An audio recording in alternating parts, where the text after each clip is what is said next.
Breaking news చూస్తున్నాం. Quartz అక్రమ తవ్వకాల కేసులో వైకాపా సీనియర్ నేత మాజీ మంత్రి కాకాని గోవర్ధన్ రెడ్డిని నిన్న బెంగళూరులో పోలీసులు అదుపులోకి తీసుకున్న విషయం తెలిసిందే. ఆయన్ని ఈ రోజు వెంకటగిరి కోర్టులో హాజరుపరచనున్నారు. బెంగళూరులో అరెస్ట్ చేసిన కాకాని గోవర్ధన్ రెడ్డిని పోలీసులు నెల్లూరుకి తీసుకుని వచ్చారు. జిల్లా పోలీస్ శిక్షణ కేంద్రంలో ఆయన ఉంచినట్లుగా తెలుస్తుంది. ఈ నేపథ్యంలో అక్కడకు మీడియాను సైతం పోలీసులు అనుమతించడం లేదు.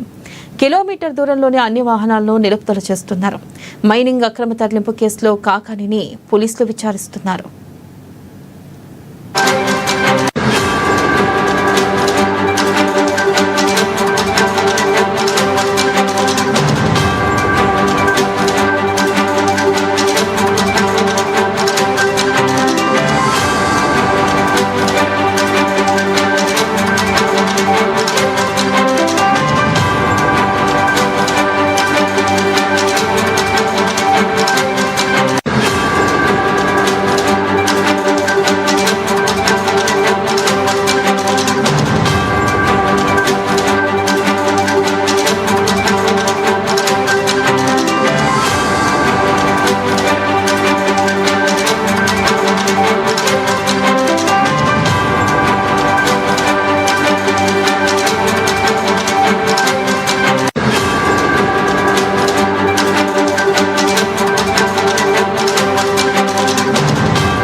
బ్రేకింగ్ న్యూస్ చూస్తున్నాం. క్వార్జ్ అక్రమ తవ్వకాల కేసులో వైకాపా సీనియర్ నేత మాజీ మంత్రి కాకాని గోవర్ధన్ రెడ్డిని నిన్న బెంగళూరులో పోలీసులు అదుపులోకి తీసుకున్న విషయం తెలిసిందే.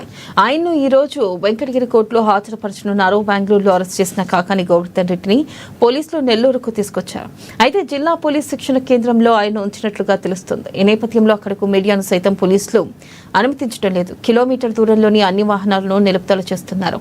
మైనింగ్ అక్రమ తరలింపు కేసులో కాకానిని పోలీసులు విచారిస్తున్నారు.